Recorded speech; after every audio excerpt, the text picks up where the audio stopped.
भगवान से पतितों को पावन करते कृपा निधि, पतितों को पावन करते कृपा निधि।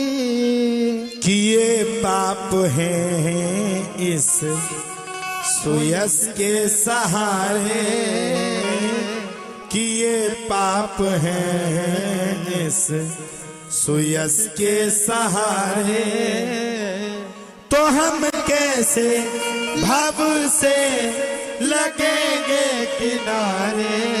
गाओ मेरे साथ। अगर नाथ देखोगे अब गुण हमारे, अगर नाथ देखोगे।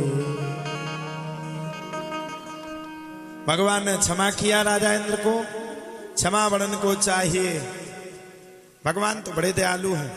राजा इंद्र को भगवान ने क्षमा कर दिया। सुखदेव बाबा कहते हैं राजा परीक्षित, अब भगवान ने सब कुछ छोड़ करके गिरिराज पर्वत को पुनः रखा और अब भगवान श्री कृष्ण बड़े प्रेम के साथ अब वृंदावन आ गए। वृंदावन से संयोगा पुनस्त्वं तरुणी नवा,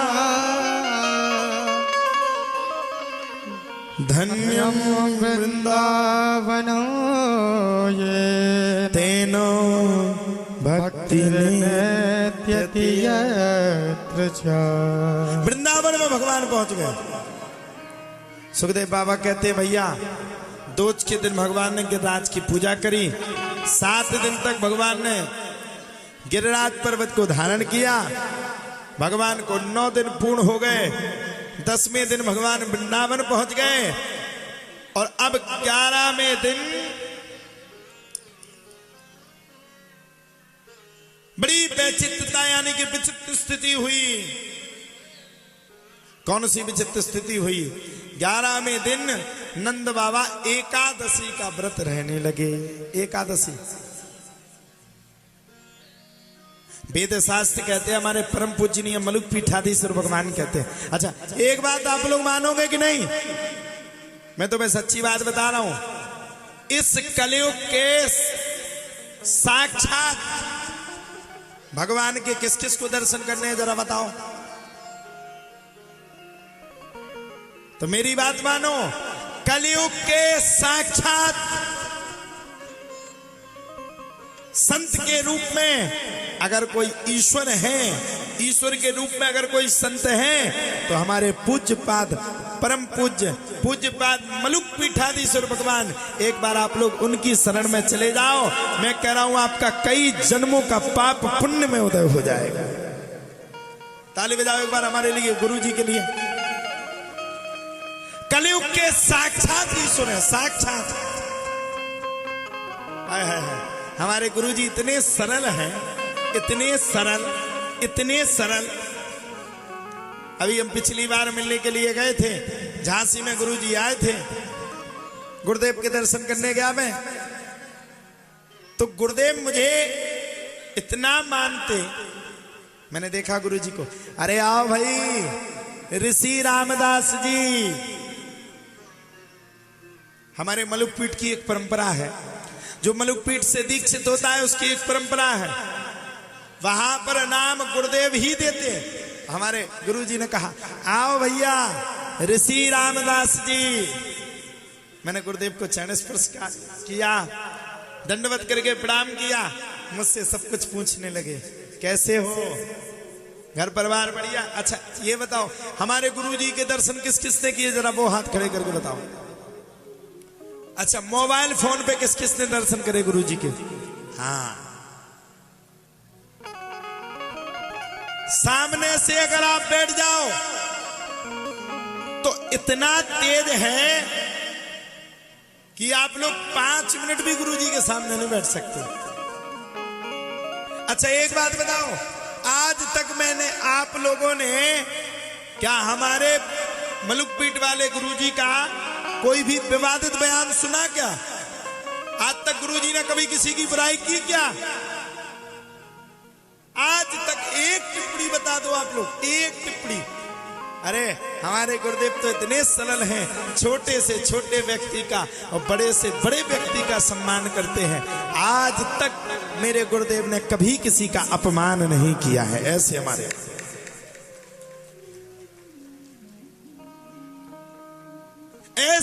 गुरुजी।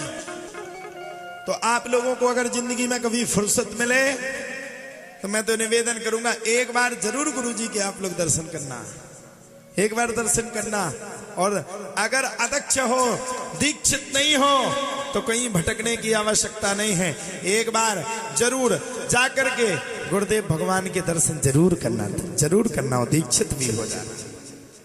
अभी गुरुजी एक दिन का समय दिए हैं, हमारे गुरुजी ने एक दिन का समय दिया है अभी यज्ञ के लिए, शायद 2 दिन का समय है। हमारे गुरु भाई जी ने हमें बताया 2 दिन का समय है। 6 और 7 मई को हमारे पूज्यपात मलुक पीठाधीश्वर भगवान, जो हमारे यहाँ 3 मई से लेकर के 12 मई तक यज्ञ होता है, श्री राम महायज्ञ, 21 बेटियों का विवाह जहाँ होने जा रहा है, वहां पर गुरुजी 6 और 7 मई को संकट मोचन धाम पर जरूर उपस्थित रहेंगे। तो आप लोग इस अवसर को ना छोड़ें। मेरा बारंबार सबसे निवेदन है, एक बार जाकर के गुरुजी के दिव्य दर्शन जरूर करें। अपनी तो भैया बन पड़ी, हम तो मलुक पीठ से दीक्षित हो गए, अब हमें क्या चाहिए?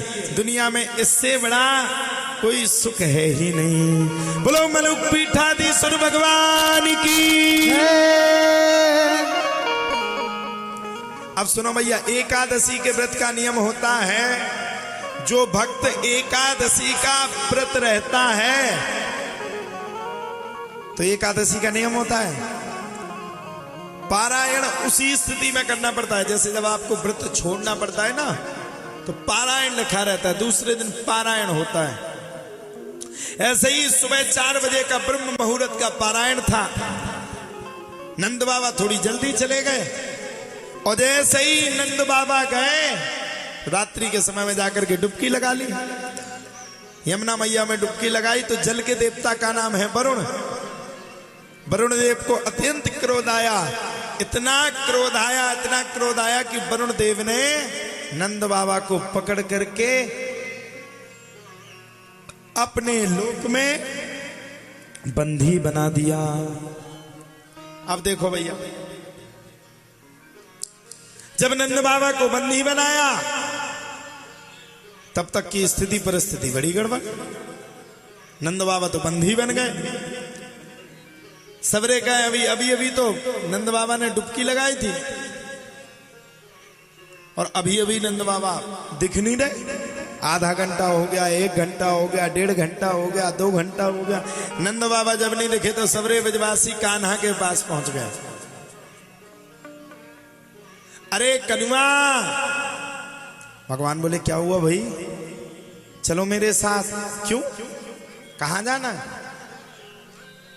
अरे कनुआ, नंद बाबा ने यमुना नदी में डुबकी लगाई, लौट करके नहीं निकले, चलो एक बार मेरे साथ।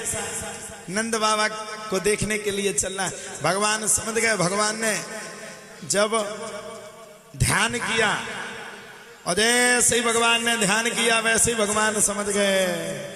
भगवान ने डुबकी लगाई, और डुबकी लगा करके भगवान वरुण लोक पहुंच गए। जैसे ही वरुण देवता ने देखा, अरे ये तो भगवान कृष्ण आ गए, तुरंत हाथ जोड़ करके वरुण देवता ने अपने उच्च आसन पर भगवान को बैठाला, और वरुण देवता ने परिवार के सहित भगवान के चरणों को धोया, रजमस्तक को अपने सिर पर लगाया। नंद बाबा सब देख रहे थे।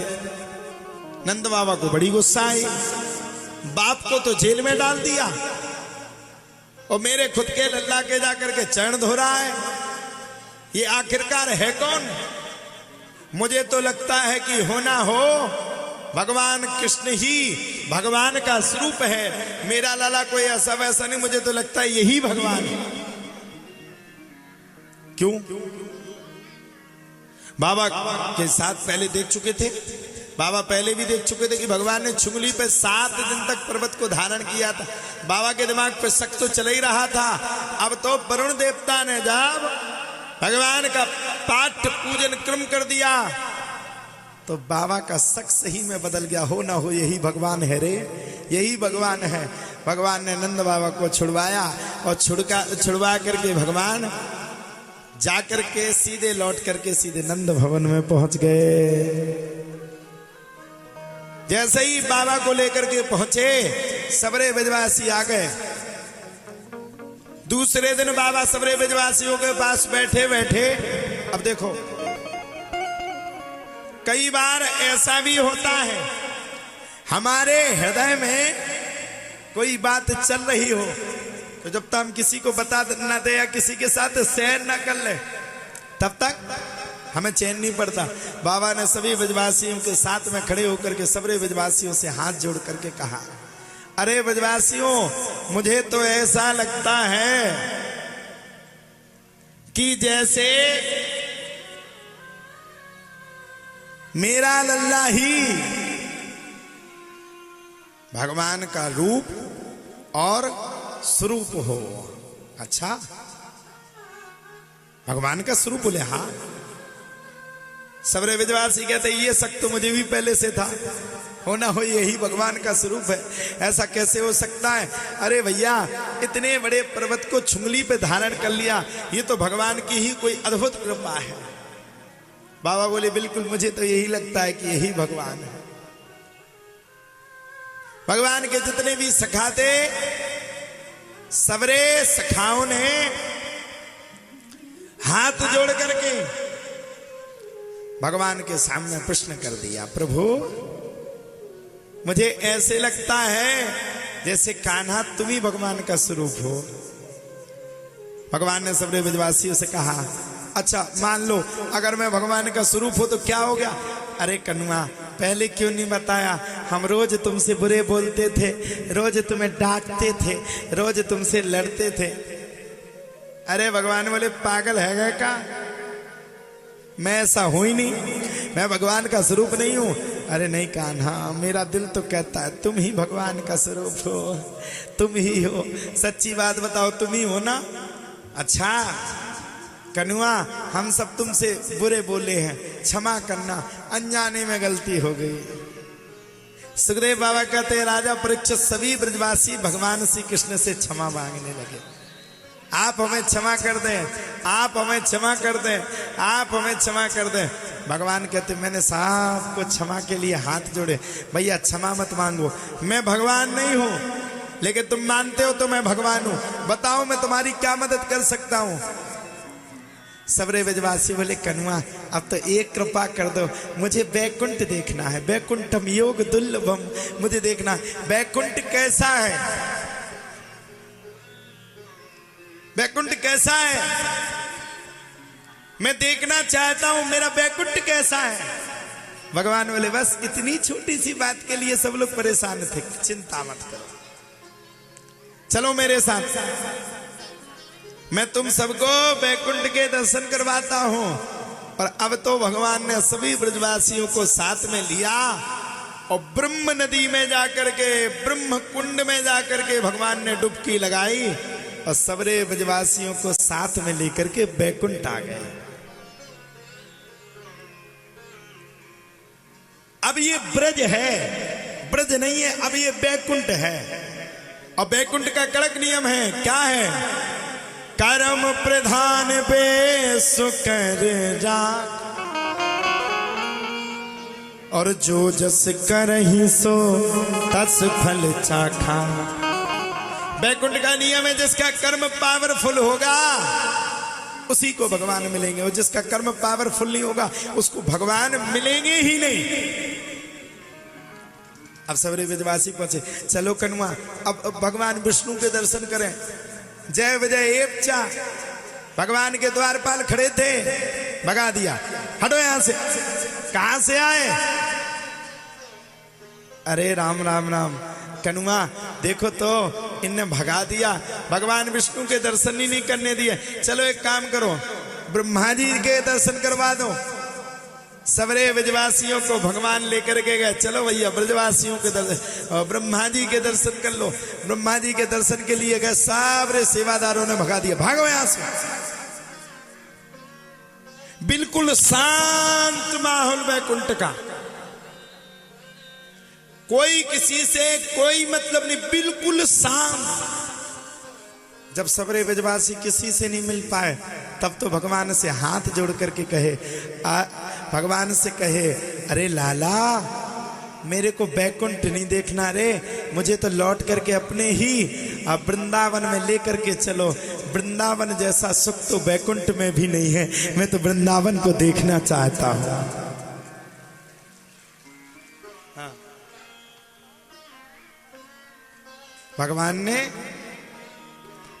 सबरे ब्रजवासियों को साथ में लिया और सबरे ब्रजवासियों को साथ में लेकर के भगवान श्री हरि कृष्ण बड़े प्रेम के साथ लौट करके वृंदावन आ गए।